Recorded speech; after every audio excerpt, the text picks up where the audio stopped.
Greetings, my brothers, my sisters. I'm Terry Wisdom, and this is Harlem Network News. I'm coming to you live right here in my Harlem home studio. Harlem Network News, right here in Harlem, New York, which is the Mecca of Black America. It is where the Apollo Theater is. There is culture, there is history, there is legacy.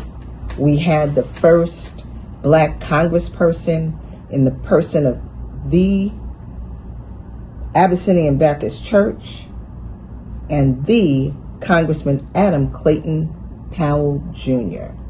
This is a powerful place.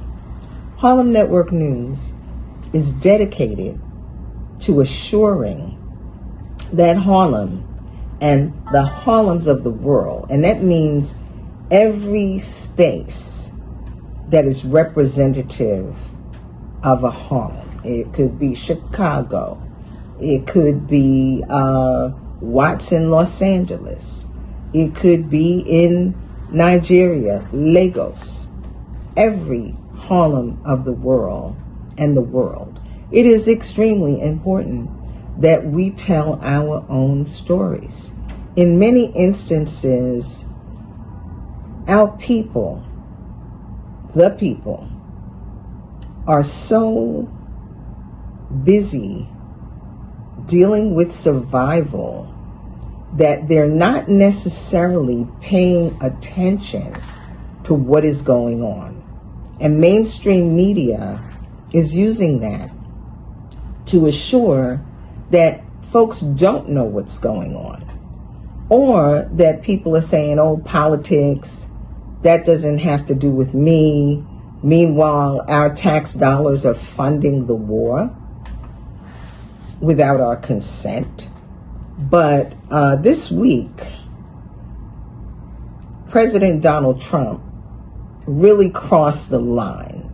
He actually denigrated the Pope, Pope Leo XIV, the first American-born Pope.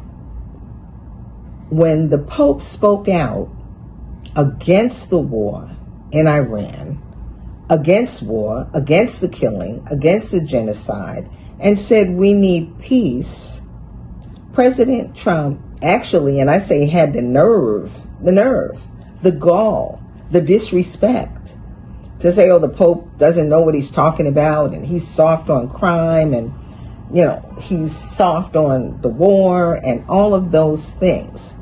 There were even things that were tweeted in the night by President Trump of really portraying himself as Jesus and healing the people.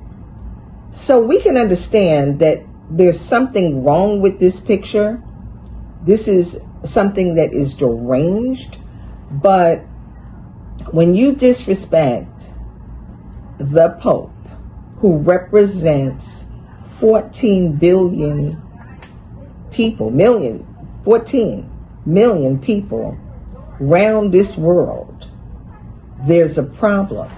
A man who is standing on the premise of his religion, his spirit, leadership, and speaking on behalf of peace. Thou shalt not kill. Thou shalt treat thy neighbor as thyself. This is across most of the world religions. The 42 laws of Ma'at coming out of Egypt speaks of that. So we've got to begin to question this. We've got to take action. We've got to take a stand. We cannot take this lightly, where all of this is just being glossed over. It's not that. When the whole Hitler situation happened in Germany, people were engaged and going about their normal lives. And by the time they woke up, it was too late. So wake up, America. Wake up, Harlem. Wake up, Harlems of the world. This is our time We have done it before in the civil rights movement when we stood up and made a difference and made the changes. We've done it when there was the war in Vietnam where the people rose up and they said no. So we've got to look at that. And really, the people who are going to fight this war are black and brown bodies. Those are the people that are enlisting and going for whatever, the needs they have to change their life. So we got to be clear on that. We got to look at that. And we know that people may not even know and understand that our young men from the age of 18 are signing up right now for special services unbeknownst to them.